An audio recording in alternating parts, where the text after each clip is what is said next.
teólogo argentino de no más de 35 años, el autor del libro Cristianismo y Posmodernidad, llamado Lucas Magnin. Una de las cosas que me asombra de Lucas Magnin es que es muy joven. Ya a los 30 años tenía escrito un par de libros, de los cuales he leído. Esta semana Lucas Magnin, a quien sigo, decía que el pasaje más profundo, observe que no dije el más popular, el más conocido, decía Lucas Magnin que el texto bíblico más profundo del Nuevo Testamento no es Juan 3:16, ni es Romanos 6:23. Según este joven argentino teólogo, el texto más famoso, más profundo del Nuevo Testamento es Juan 1:14. Permítame leerlo. Dice: y aquel verbo fue hecho carne y habitó entre nosotros, y vimos su gloria como gloria del unigénito del Padre, lleno de gracia y de verdad. Yo he estado predicando por mucho tiempo sobre apologética.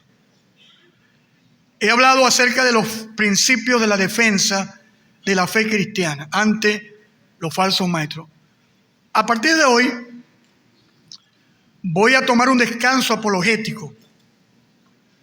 De hecho, la mayoría de ustedes no saben, yo creo que mi familia tampoco sabe, que estoy trabajando en una tesis postdoctoral sobre apologética del tercer milenio.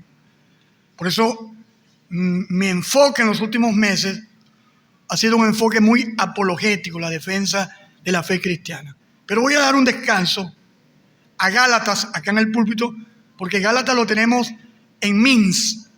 Entonces seguimos hablando de Gálatas en Minsk. Pero aquí en el púlpito voy a hablar durante varias semanas acerca de la teología. Voy a hablar acerca de la teología del Evangelio de San Juan.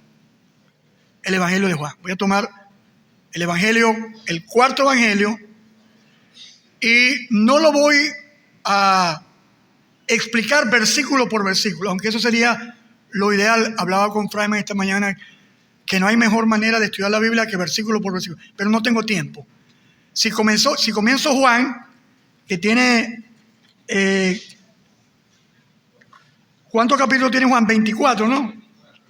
21 capítulos, terminaríamos en el 2050.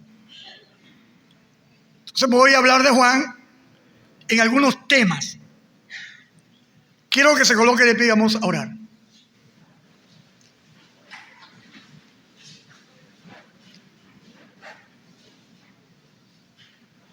Aleluya. Señor, te damos gracias, Abba Padre. Tú escondiste estas cosas de los sabios y entendidos y las mostraste a tus hijos. Te plació, Abba. Y hoy estamos en el tercer milenio, en una época compleja, difícil, donde aparentemente las tinieblas quieren apoderarse de todo, pero siempre resplandecerá en nosotros la luz del Evangelio, la cual es la imagen de Dios. Que tu Espíritu Santo nos guíe a toda verdad. Sea tu nombre glorificado. En el nombre de Jesucristo. Amén. Amén. Tomen asiento.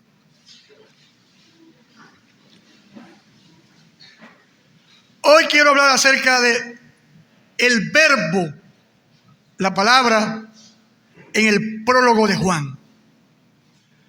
Vamos a leer Juan Juan capítulo 1, versículo 1 al 18. Correcto. Abra su Biblia, por favor. Quiero que usted tenga su Biblia abierta, porque voy a predicar en el texto bíblico.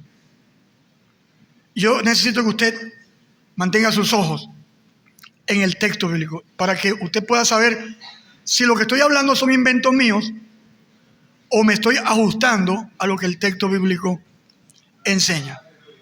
Juan 1, capítulo 1, versículo 1 hasta el versículo número 18. Con el permiso de la audiencia, voy a leer el versículo número 1 como se leería en el primer siglo. Usted sígame en español. Voy a intentar hacer una lectura con una pronunciación lo más cercana. No tendré acento griego. Correcto. Voy a leer como venezolano. Dice así. Aquí está mi Biblia en español. Voy a leer el texto que lo tengo aquí en la mente. Dice Juan 1:1. En arché, gen hologos, kai hologos prostontheon, kai seot, gen hologos. O mejor dicho, kai seon, gen hologos. Voy a leer otra vez en griego para que usted aprenda cómo se pronunciaba. En arché, gen hologos, kai hologos prostontheon, kai seos gen hologos. Dice, este era el principio con Dios. Todas las cosas por Él fueron hechas. Y sin Él, nada de lo que ha sido hecho fue hecho.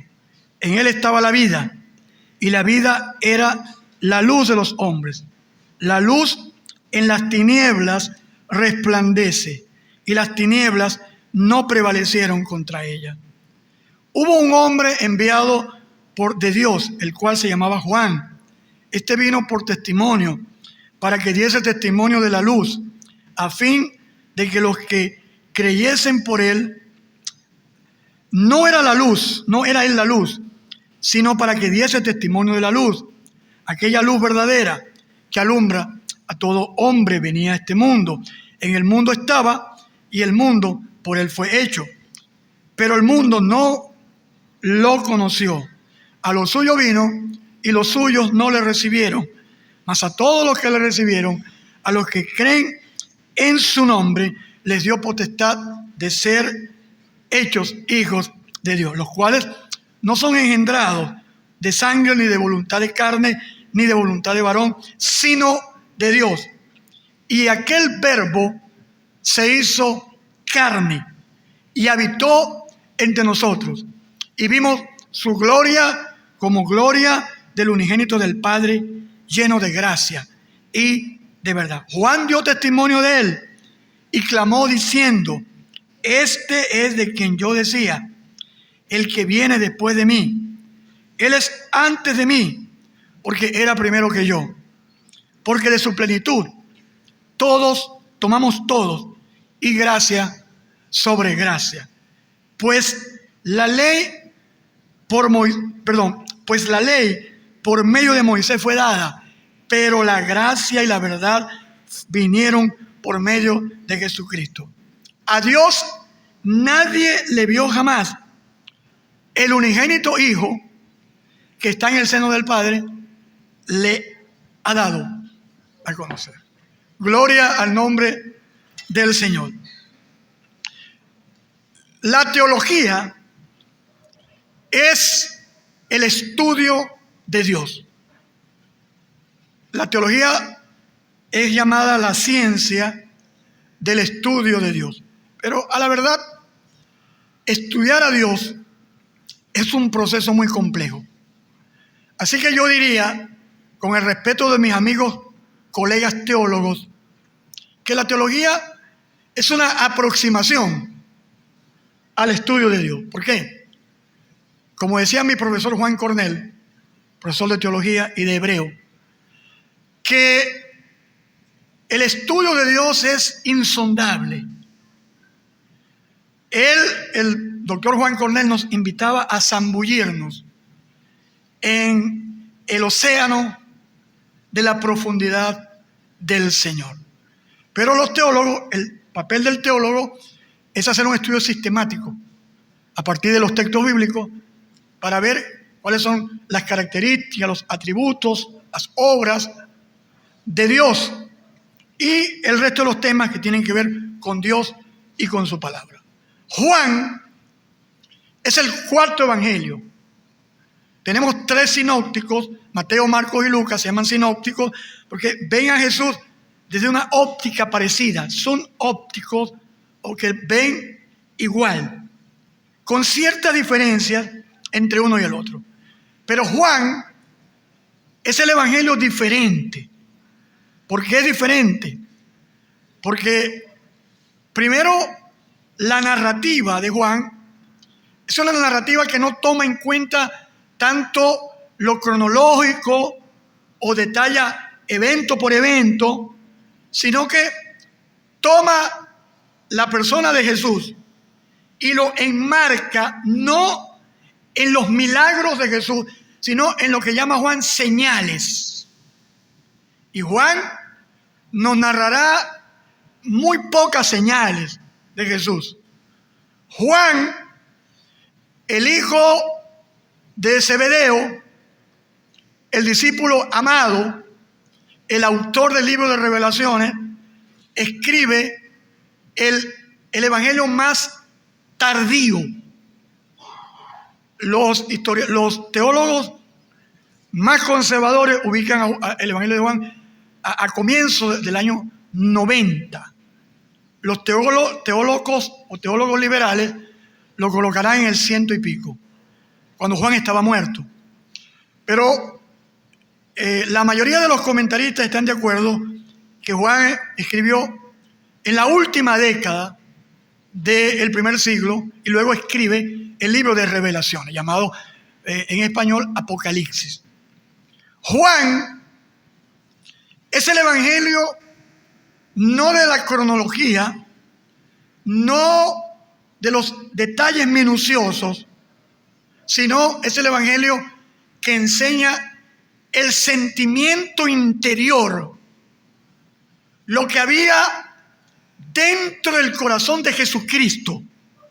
Por eso Juan dedica largos discursos para que nosotros y los creyentes de finales del siglo, primer siglo, pudieran conocer el pensamiento, la vida, lo psicológico, si me permite usar esa palabra, lo que había en el corazón y la mente de Jesucristo. Ahora bien, Juan, a diferencia de Mateo, Marcos y Lucas, le escribe a una tercera generación de cristianos.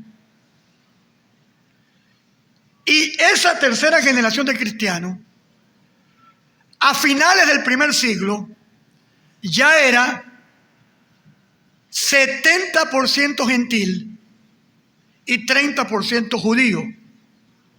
Cuando llegamos a mitad del segundo siglo, 150, conseguiremos 90% judíos, gentiles y 10% cristianos. Y si llegamos al tercer siglo, año 250, conseguiremos 95% gentiles y quizás un escueto 5% judíos, porque el evangelio creció en el Imperio Romano, se expandió exponencialmente, sobre todo en el ala gentil de la fe. Entonces Juan escribe el evangelio no para enseñar a los gentiles que Jesús es el Mesías. Mire, usted sabe que Jesús es el Mesías porque ha escuchado y escuchado y escuchado desde pequeño Cristo, que significa Mesías. Pero los primeros discípulos gentiles, sobre todo de tercera generación, no entendían lo que era el Mesías. Los judíos sí. Entonces, escúcheme bien, Juan no enseña que Jesús es el Mesías. particularmente Juan. Juan enseña que Jesús de Nazaret es el Hijo de Dios. Es el tema del Evangelio de Juan. Dice al final: estas cosas os he escrito para que sepáis que Jesús es el Hijo de Dios y para que creyendo en Él tengáis vida eterna. Así que la intención didáctica del anciano Juan no es la demostración del carácter mesiánico, como sí lo era Mateo, o la humanidad de Jesús, como era el caso de Lucas y el caso de Marcos. Enseña que Yeshua Hamachía, o Jesús el Mesías, es el siervo del Señor. Juan tiene en mente un propósito didáctico, y es enseñar a la tercera generación de creyentes que Jesucristo, el anunciado por los profetas, es nada más y nada menos que el Hijo de Dios. Nada más y nada menos que Jesucristo es Dios. Jesucristo es el Hijo de Dios y Jesucristo es el Dios Todopoderoso. Nosotros creemos que Jesucristo es el Dios Todopoderoso. ¿Cuántos dan gloria al Señor? Vamos, alabe lo que Él vive. Denle gloria al Señor. Ahora, voy a la introducción del libro. Menos mal que traje mi reloj. En la introducción del libro, los primeros 18 versículos, hay principalmente 4 temas o 4 descripciones fundamentales que hace Juan. Lo primero que nos enseña Juan es que la palabra es Dios. Segundo, la palabra es el Creador. Tercero, la palabra es la luz. Y cuarto, la palabra se hizo carne. Voy a repetir a los pocos que toman nota. De todas maneras, este video está en la plataforma de YouTube Iglesia Internacional Benaía. Los hermanos, visítenos. De vez en cuando denos un me gusta. Escuche los mensajes. No solamente suben mensajes, este servidor sube mensajes de Generación Contracorriente, la actividad juvenil, las damas. No solamente digan, no, que es el canal de Fonseca, no. Es el canal de la Iglesia Internacional Benaía. Porque Fonseca se muere, la Iglesia Benaía sigue existiendo. Correcto. Entonces, hay 4 elementos que el texto de Juan 1 al 18 aflora a simple vista. No estoy inventando nada. Lo primero es que la palabra es Dios. Segundo, la palabra es el Creador. Tercero, la palabra es la luz.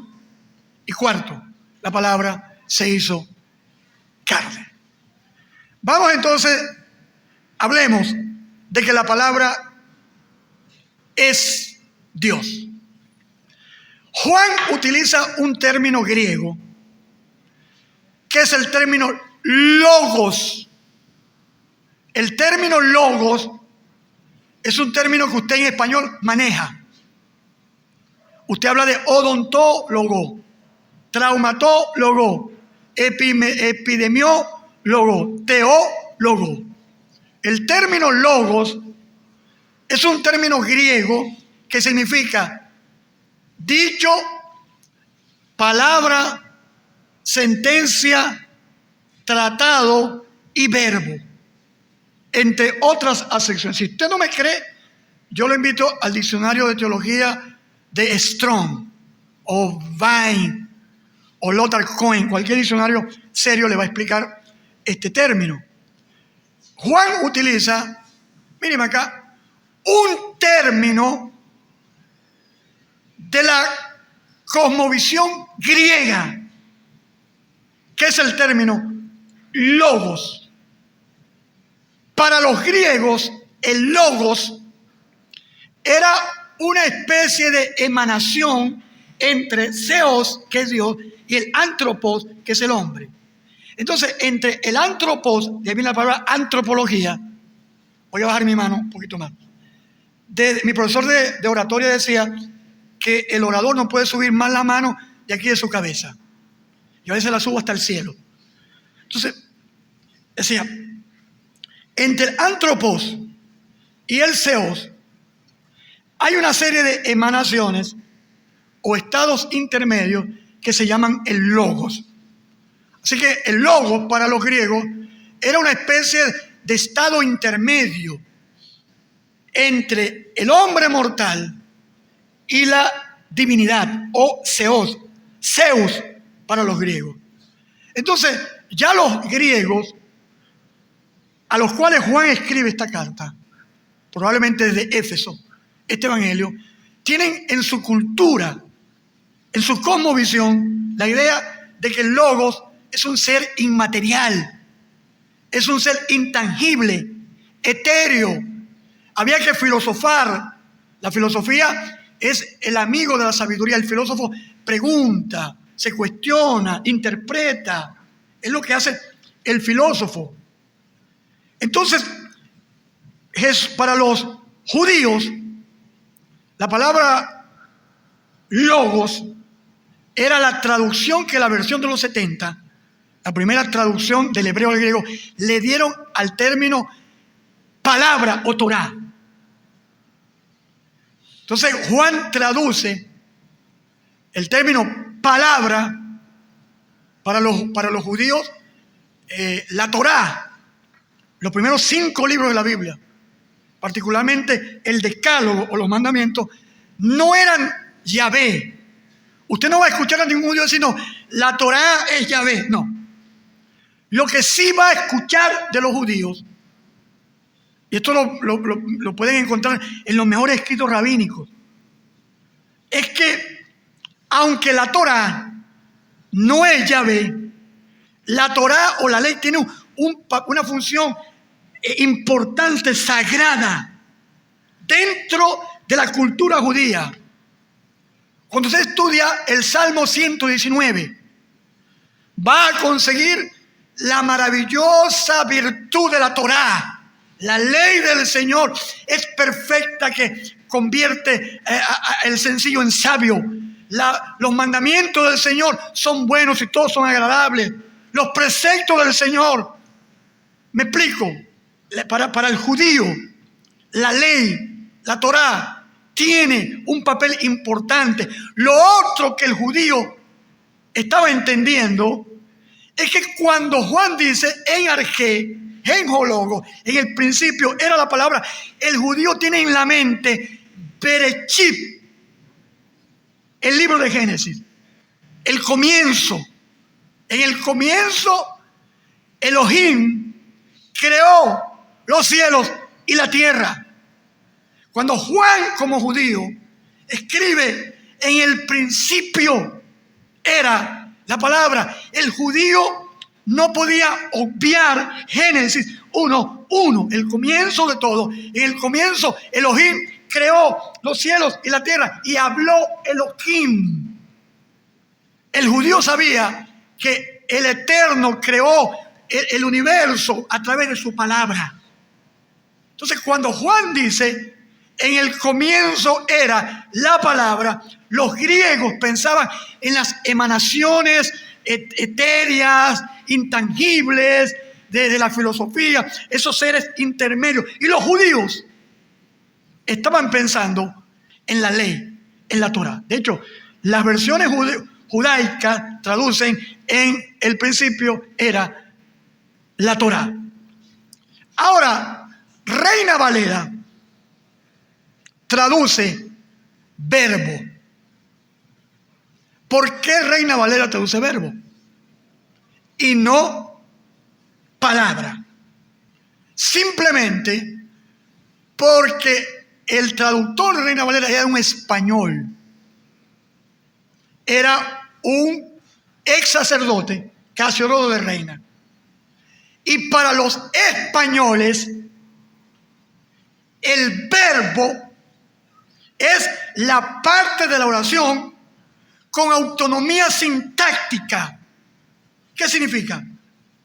Si yo digo María, Pedro, Juan, Petra, Anacleto, en la luna, el parque, la atmósfera, la tierra, los planetas, el amor, el rubor, el reggaetón, Bad Bunny, Residente, Bon Jovi, Guns N' Roses, Metallica. No usé ningún verbo. No usé ni un verbo. Pero cuando yo digo, mirad, eso es una oración. Porque por definición, una oración gramatical debe tener verbo. Si no tiene verbo es cláusula, sentencia o lo que sea, pero no es verbo. Porque para los españoles, nosotros, los de habla hispana, el verbo es la parte insoslayable de una oración gramatical. Entonces, cuando Casiodoro de Reina se consigue logos, lo traduce verbo, porque es español. Y de paso, quiero darle un pequeño dato. Casiodoro de Reina tradujo en el siglo de oro de la lengua española. Chúpese esa mandarina. Ahí tiene Jefferson el reel. Chúpese la mandarina. Entonces traduce verbo, pero realmente yo me quedaría con la traducción palabra. En el principio era la palabra. Y la palabra estaba con Dios.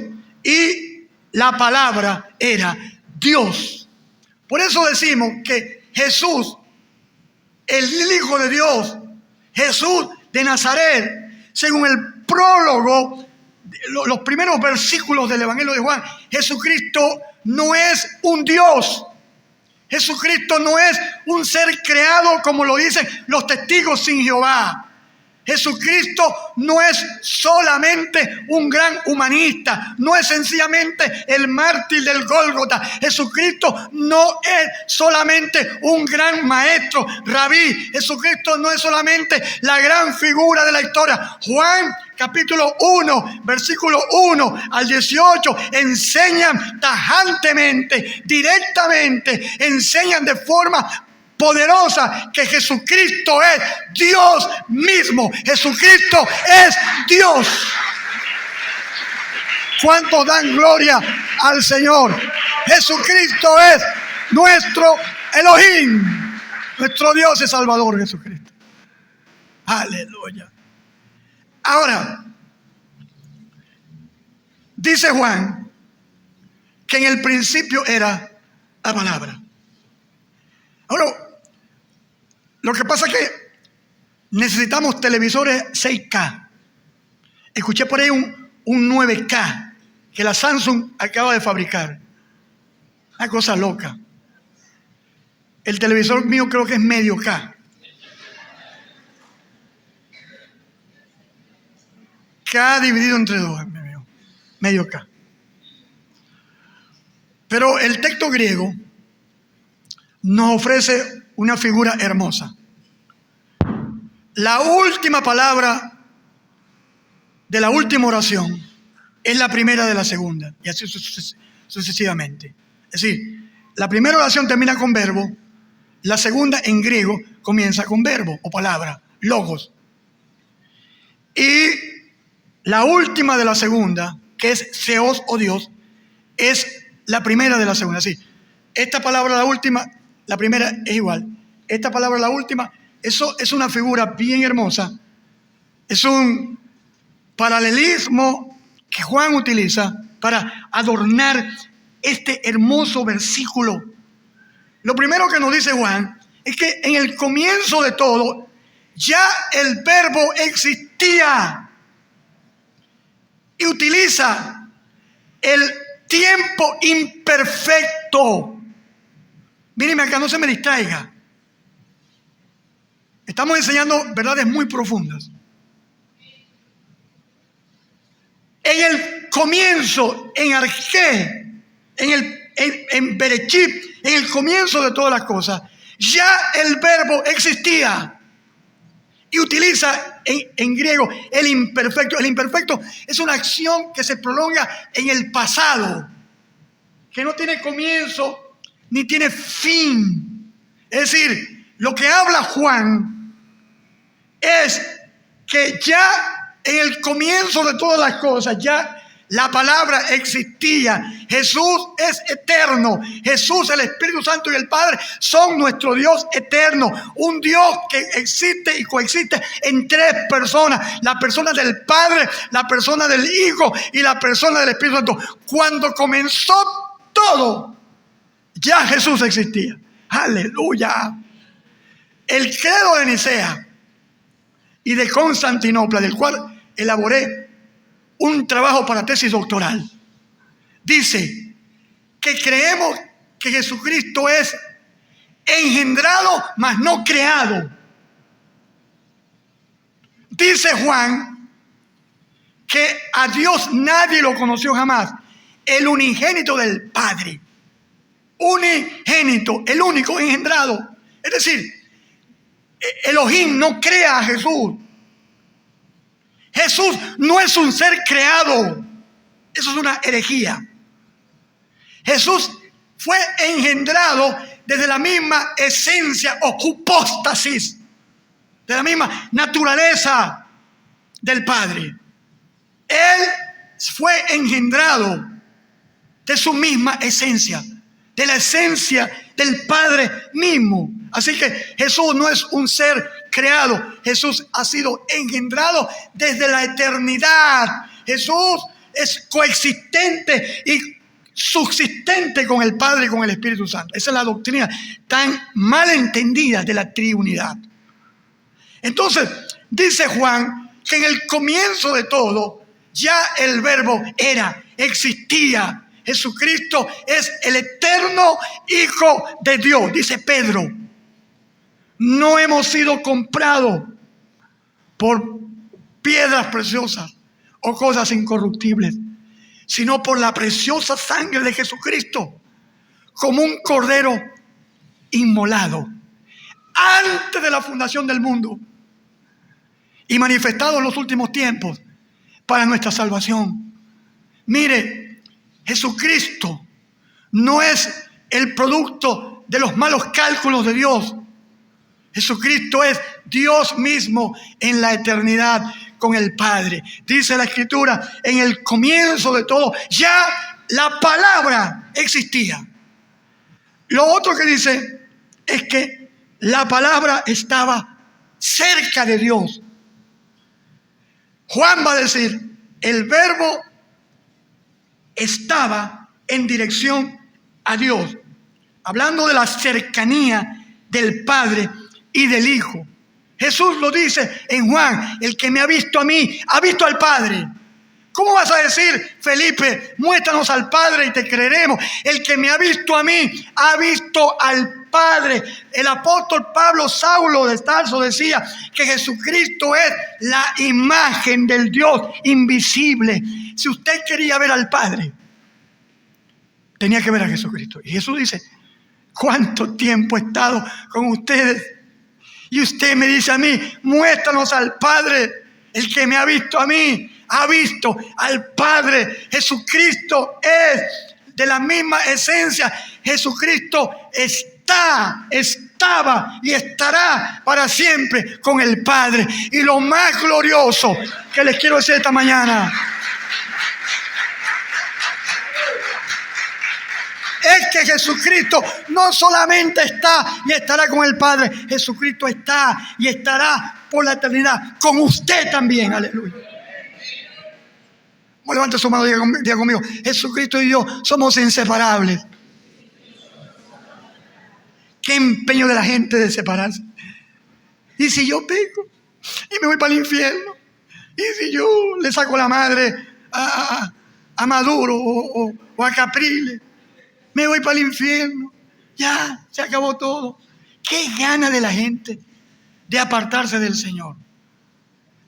Dice la Biblia, en el comienzo era la palabra, última palabra de esta oración, primera de la próxima. La palabra estaba o era en dirección a Dios el Padre. Y Juan termina diciendo, la palabra era Dios. En pocas palabras, La palabra era divina. La palabra era los testigos de Jehová. Introducen un en las versiones del Nuevo Mundo. Una forma que viola todas las leyes gramaticales del texto griego del Nuevo Testamento. Le meten un y le ponen una D minúscula de paso, porque no les conviene reconocer la divinidad del Hijo de Dios.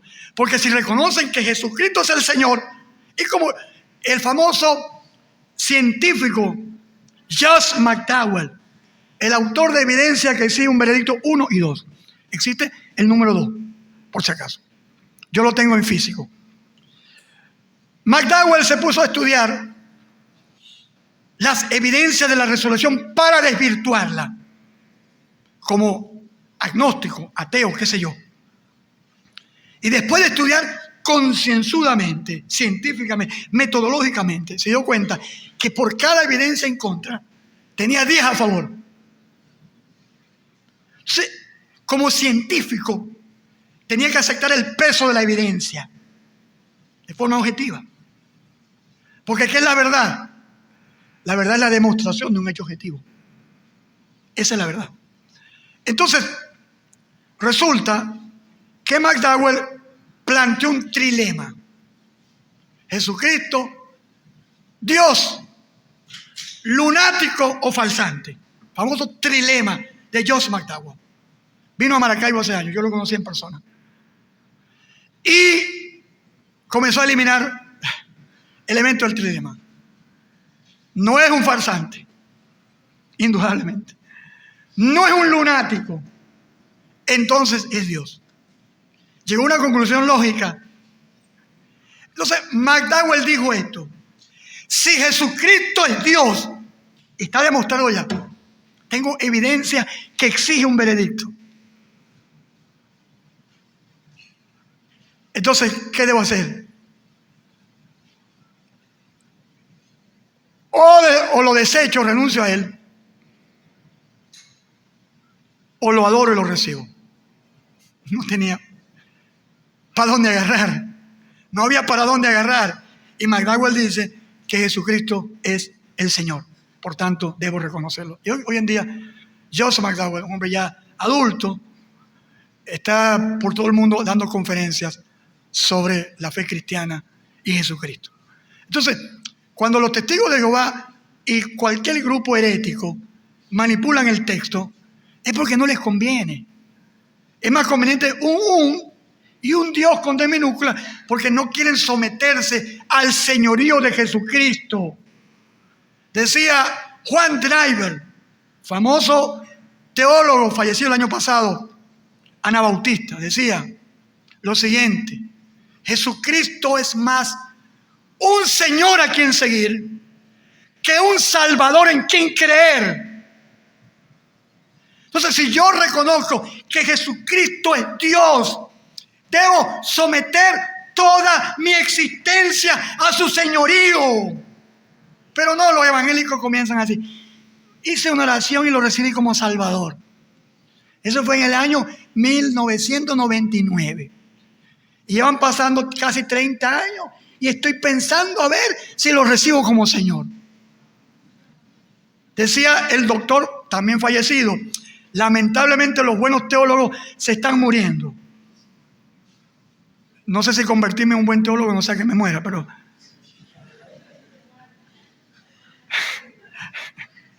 ya tengo 55 años ya por el pecho. Entonces Adrian Rogers decía, pensamiento célebre de este predicador bautista, decía: Jesucristo, si no es recibido como Señor, tampoco es Salvador.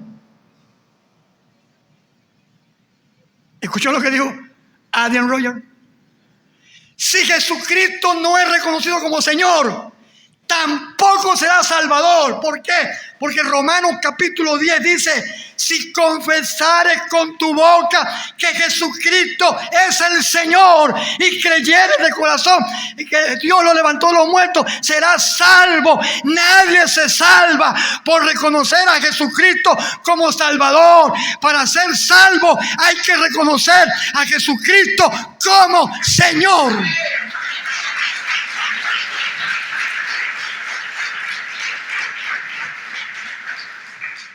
Míreme a los ojos. Si Jesucristo no es tu Señor, tampoco es tu Salvador. El texto de Romanos es muy claro. Si confesares con tu boca, a los que les gusta la oración de fe, yo no lo confieso, que no sé qué, pero ya va, no solamente eso. Hans Den, mártir anabautista, decía: ninguno puede conocer a Jesús si primero no lo sigue en su vida. Más que una oración de fe, es la determinación de seguir a Jesucristo con todo lo que implica seguirlo. Si es posible, hasta perder la vida. Pero los evangélicos de hoy queremos un evangelio light. ¿Cuánto puedo seguir a conocer de Jesús? Pero ¿cuánto puedo mantener a mí en mi secreto? Usted sabe, hay muchas áreas de mi vida, pero vamos a ver, así trabaja la gente. Fíjese que la gente me pregunta siempre: pastor, ¿me puedo yo casar con una mujer con 8 muchachos? Y yo, ¿me puedo hacer un moño aquí atrás, pero que me llegue hacia el piso? ¿Qué música puedo bailar en una fiesta? En serio, la gente me pregunta. La gente me dice: ¿yo puedo tomar whisky? ¿Ah? ¿Qué les parece? ¿Ah?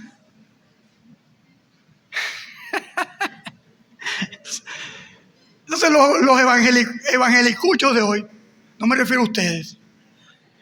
Aquí no hay ningún evangelicucho. Acuérdense que estoy hablando por YouTube. A muchos evangelicuchos lo que quieren es ver cuánto puedo ser mundano sin dejar de ser cristiano. Pastor, ¿cuántas novias podrá tener un cristiano a la vez?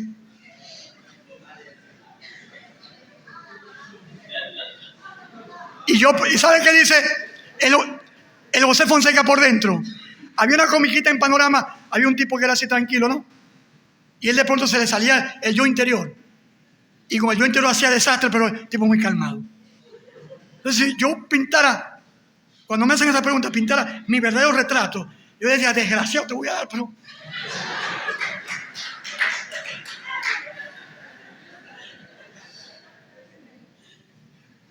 ¿Ah? Entonces, Jesucristo es Dios, el Hijo de Dios viviente. La palabra era Dios. Segundo, lo segundo que Juan enseña es que Jesucristo es el creador, o la palabra, mejor dicho. Tengo que ser fiel al texto. La palabra es el creador. Todos sabemos que el libro de Génesis enseña que en el principio Elohim, dioses, la palabra plural. En el principio dioses o Dios, Elohim, creó los cielos y la tierra. Es una declaración clara de que Elohim, Dios, es el creador. Eso estamos. El judío va a estar de acuerdo conmigo que el creador es Elohim, el eterno. No hay problema con eso. Y los católicos, los testigos de Jehová, los mormones, quizás no. Pero otros grupos estarán de acuerdo que el Dios el Padre, es el creador. El problema es que Juan mira la creación desde el punto de vista de que Elohim creó al mundo por su palabra. ¿Ok? Entonces, la palabra es el instrumento creativo. Y habló Dios y se hizo. Y Elohim dijo y se hizo. Entonces, dice el versículo 3, todas las cosas por Él fueron hechas. ¿De quién está hablando? De la palabra. De la palabra. Del Logos. Así que el Logos es el creador de todas las cosas. No nos podemos dudar que Jesucristo, la palabra, es el creador de todas las cosas. ¿Por qué? Porque el Padre es Dios, porque el Hijo es Dios y porque el Espíritu de Dios, el Ruach HaKodesh, también es Dios. Entonces, dice Juan, todas las cosas por Él. Entonces, la versión del Nuevo Mundo, los testigos de Jehová, entra en conflicto con el versículo 3. Porque dice el versículo 3 que todas las cosas, es una palabra amplia, todo lo que existe. Y Colosenses, Pablo escribiendo a los Colosenses, lo dice. Dice Colosenses que por Él fueron hechas todas las cosas, visibles e invisibles, sea tronos, dominios, principados y potestades. Todo fue creado por Él y para Él. Aplauda al Señor Todopoderoso.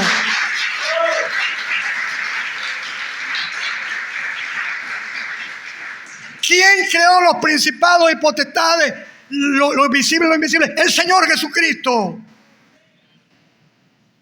Lo visible y lo invisible fue creado por el Señor.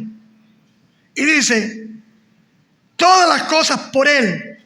¿Por quién? Por la palabra, por el verbo, por el logos. Escúcheme bien. Y sin Él, nada de lo que ha sido hecho fue hecho. ¿Cómo quedarían los judíos del primer siglo ante esta verdad? Como condorito. ¡Plop! Entonces, mire, si Yahvé es Dios y Jesucristo es Dios, entonces la racionalidad me dice dos dioses. O, como los testigos de Jehová, Jesucristo es un Dios pequeño. No. Juan dice, todas las cosas por Él fueron hechas. Y sin Él, sin la palabra, nada de lo que ha sido hecho fue hecho. Jesucristo es, o la palabra, es el autor, el creador de todo lo que existe y es el agente instrumental para la creación de todo. ¿Cuántos dan gloria al Señor Todopoderoso? Aleluya, dele gloria al Rey de Gloria en esta mañana. Aleluya. Entonces, dice Juan, versículo 10. En el mundo estaba. Correcto. Hablando de que el verbo se humanó. La palabra se humanó. Y dice, el mundo por Él fue hecho. Escucha lo que dice el texto. Yo quiero que usted mire el texto y no me miren a mí así. Algunos me están mirando así como machorro que chupa fideo. No me están mirando así. Este tipo como que se le subieron las hormonas, me dicen de mí, aquí a la cabeza. Dice la Biblia, en el mundo estaba, versículo 10 del capítulo número 1, y el mundo por Él fue hecho. Aleluya. Y el mundo, dice acá, no le conoció. Claro, Juan utiliza el término cosmos, primero de la tierra, de la creación, y luego utiliza el término cosmos al final para humanidad. Él dice, Él creó todo, el universo, el cosmos, lo creó, pero la humanidad no le conoció. Y es triste lo que dice Romanos capítulo número 1, que conociendo a Dios, no le glorificaron como Dios. Así que la humanidad perdida se hace la loca. La gente dice, yo doy gracias a Dios. El ateo dice, gracias a Dios que no existe Dios. Y el agnóstico dice, si Dios quiere estaremos allá. Caramba, qué necedad la del pequeño inmortal hombre que se cree el Homo Deus. Estoy leyendo un libro que se llama Homo Deus, hombre Dios, donde el libro plantea el ser humano desde su locura, desde su frenesí, desde su ceguera espiritual del hombre creerse Dios. En esta semana, Inglaterra acaba de aprobar una ley donde un bebé, un feto, puede ser abortado incluso en el momento del nacimiento si tiene síndrome de Down. Entonces, mírenme acá. ¿Qué ocurre acá? Que el hombre, el pequeño Homo erectus, era supuestamente, según ellos, era un mono encorvado y se enderezó. Correcto. Entonces, ese es Homo sapiens, el hombre que sabe. Se quiere convertir en Homo Deus, el hombre que es Dios. Y ese Homo Deus decide quién vive y quién no. Pues no estoy de acuerdo con eso. El único que decide quién vive y quién no es el autor de la vida, el Rey de Gloria, el Todopoderoso. Decidirá quién vive y quién no.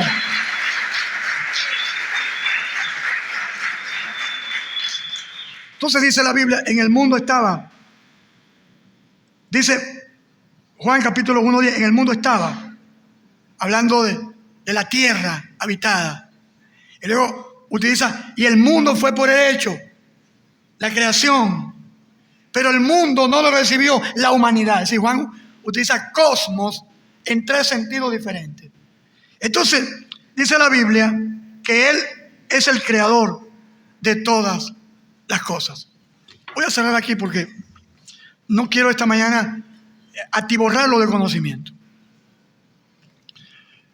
Hoy hemos hablado de la palabra, el verbo, en su dimensión teológica. Yo he titulado este mensaje La dimensión teológica de la palabra. Es un mensaje teológico. Lo primero que quiero decir, hermanos, es que nosotros tenemos que estar seguros, convencidos, por el testimonio de las Escrituras, que Jesús de Nazaret es nuestro Dios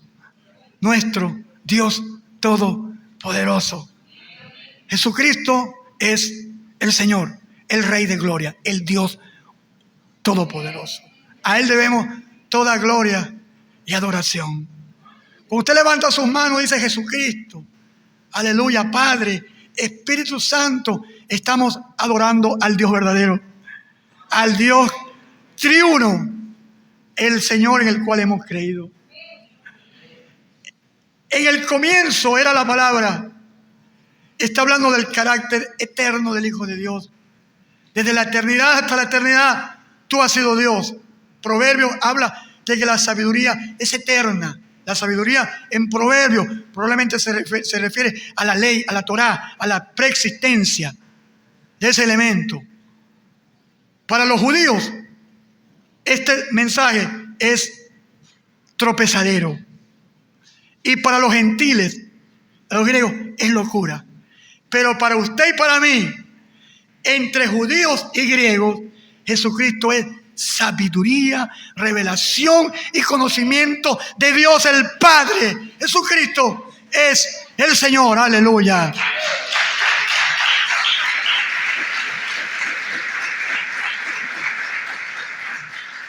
Si Jesucristo es Dios, o lo desechamos o nos rendimos a Él. Hermano, no esperes el último momento antes que el último hálito de vida salga. Ay, Señor, sí, Señor, ayúdame. No. Qué maravilloso es cuando en una comunidad de fe como esta, como la nuestra, Jesucristo es reconocido como Dios y como Señor. Si Jesucristo es el Señor, toda nuestra existencia está sometida a su señorío. No hay área. No, yo sé, Jesucristo es el Señor mío aquí en Benahía, pero allá en mi casa me transformo en Superman. Ay, es un ave, es un avión. Ay, no es hermanito, mira, se transformó, hasta cola de diablo le salió.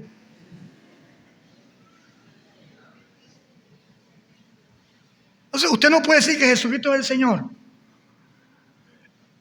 Acá en la iglesia y en los negocios, usted sea un mentiroso y un tramposo. ¿Ah? Usted no puede decir que Jesucristo es el Señor y estudiar en la universidad y copiarse. Ay, hermano, que si no me copio, me raspan el examen. Que te raspen, que te raspen. Que te recontra, otra vez te vuelvan a raspar 1000 veces. Hasta nuestro vocabulario. Jesucristo es el Señor, aleluya, gloria a Dios. Y en mi casa la madre tuya, la abuela tuya, la otra que no sé qué más, que el trasero, que el no sé qué más, que el burro, que no sé qué, y todo tipo de expresiones son esas. Mire, si usted habla así, Jesucristo no es su Señor, olvídelo. Quítame los lentes estos. Al más pintado lo espero afuera si quiere.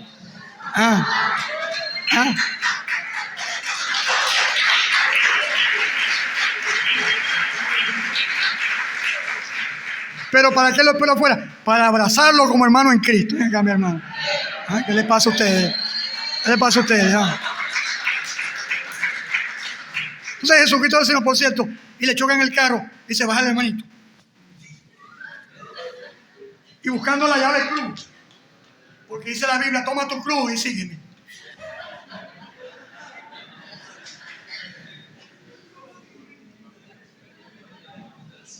Caramba, qué tronco de Señor tenemos.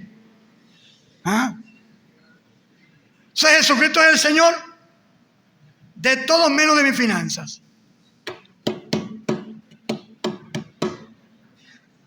Ay, hermano, que yo lo que gano son 100 bolívares. Y 100 bolívares, el 10% son 10 bolívares. Y con 10 bolívares me compro una mascarita de chimó siquiera.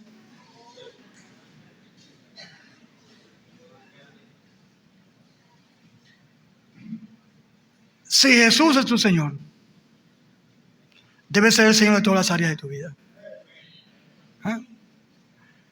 Eso no quiere decir que tú eres una persona perfecta. Perfecto. Pero debo reconocer en mi vida que Jesucristo es el Señor. En el principio era la palabra. Lo otro, que Jesucristo es el creador de todo. Y si Jesucristo es el creador, por lo tanto es el dueño de todo. Aleluya. Jesucristo es el dueño de mi vida. Toma mi vida, como decía la canción, aquí está. Te doy esto, te doy esto. Yo le dije a mi esposa cuando estaba bajando, se le dije, te faltó decir, toma mi cartera.